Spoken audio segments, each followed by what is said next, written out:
Vážení priatelia, práve sa chystám podpísať otvorený list ukrajinskému prezidentovi pánovi Zelenskému s týmto obsahom. Vážený pán prezident, vaše rozhodnutie zastaviť tranzit plynu cez Ukrajinu smerom na Slovensko a k ďalším odberateľom spôsobuje samotnej Ukrajine, Slovensku a osobitne Európskej únii obrovské škody. Vyvoláva rozmanité reakcie, čo neprispieva ani bilaterálnym, ani multilaterálnym vzťahom. Nemám v úmysle reagovať na vaše vyjadrenie z nedele 12. januára 2025, pretože nemienim ďalej eskalovať napätie. Chcem sa plne sústrediť na riešenie situácie súvisiacej so zastavením tranzitu plynu. Ako predseda vlády Slovenskej republiky mám vo viacerých oblastiach rozdielne názory, ako prezentujete vy. Predovšetkým neverím v stratégiu, že pokračovanie vzájomného krviprelievania vo vojne na Ukrajine vedie k posilneniu pozícií Ukrajiny v prípadných mierových rokovaniach. Pri všetkých svojich zahraničných cestách zdôrazňujem potrebu okamžitého ukončenia bojov, podporujem existujúce mierové plány a navrhujem, aby sa mierové rokovania na akejkoľvek úrovni konali aj na Slovensku. Iný názor mám aj na vaše rozhodnutie zastaviť tranzit plynu cez územie Ukrajiny. Môj postoj nie je v Európe osamotený.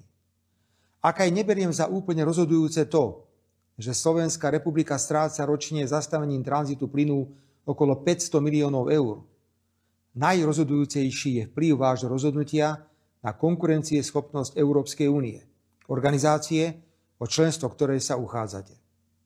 V tomto duchu som rokoval aj s príslušným členom Európskej komisie, komisárom pre energetiku a jeho tímom. Rozhodnutia prijaté na tomto stretnutí potvrdzujú vážnosť situácie a z tohto dôvodu vyslovujem apel, aby sa ukrajinská strana aktívne zúčastnila na ďalších rokovaniach a práci osobitnej pracovnej skupiny vytvorenej na tento účel.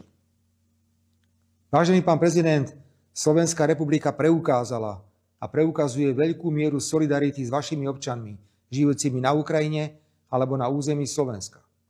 Dobré výsledky prinášajú aj spoločné rokovania vlád Slovenskej republiky a Ukrajiny.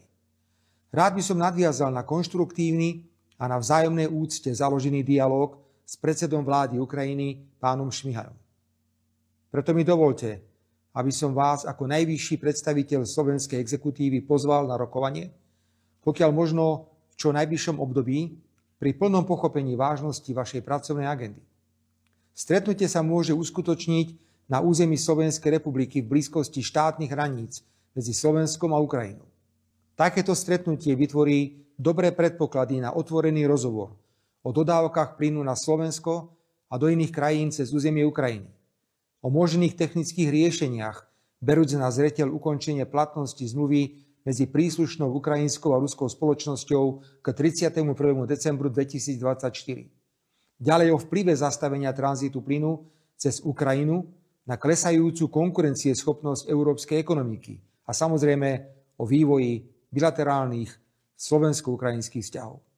S úctou, Robert Fico.